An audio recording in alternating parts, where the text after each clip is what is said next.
హిమాలయ పర్వత శ్రేణి ఎలా ఏర్పడిందో మీకు తెలుసా? హిమాలయాలు పుట్టుక వెనక దాదాపు 200 మిలియన్ సంవత్సరాల నాటి సుదీర్ఘమైన మరియు ఆసక్తికరమైన భౌగోళిక చరిత్ర దాగి ఉంది.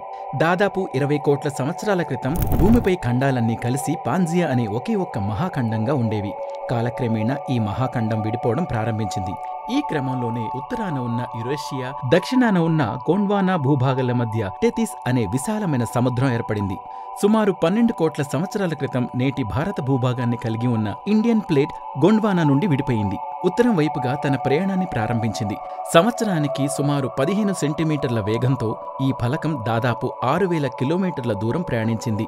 అనంతరం సుమారు 5 కోట్ల సంవత్సరాల క్రితం భారత ఫలకం యురేషియన్ ఫలకాన్ని అత్యంత బలంగా ఢీకొట్టింది. ఈ రెండు ఫలకాల మధ్య జరిగిన భీకరమైన ఘర్షణ ఫలితంగా టెథిస్ సముద్రం అడుగున ఉన్న అవక్షేప పొరలపై తీవ్ర ఒత్తిడి కలిగింది. దీనివల్ల ఆ పొరలు ముడతపడి పైకి నెట్టబడింది. సముద్ర గర్భం నుంచి ఆకాశాన్ని తాకేలా హిమాలయ పర్వతాలుగా ఆవిర్భవించాయి. భూమిపై అత్యంత యంగెస్ట్ మౌంటైన్స్ మరియు శక్తివంతమైన పర్వత శ్రేణిగా హిమాలయాలు ప్రసిద్ధి చెందాయి. ఈ భౌగోళిక ప్రక్రియ ఇప్పటికీ కొనసాగుతూనే ఉంది.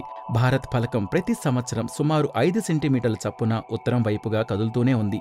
ఈ నిరంతర చలనం కారణంగా హిమాలయాలు ప్రతి సంవత్సరం కొన్ని మిల్లీమీటర్ల మేర పెరుగుతున్నాయి. అదే సమయంలో ఈ ప్రాంతంలో తరచుగా భూకంపాలు సంభవించడానికి కూడా అదే ప్రధాన కారణం.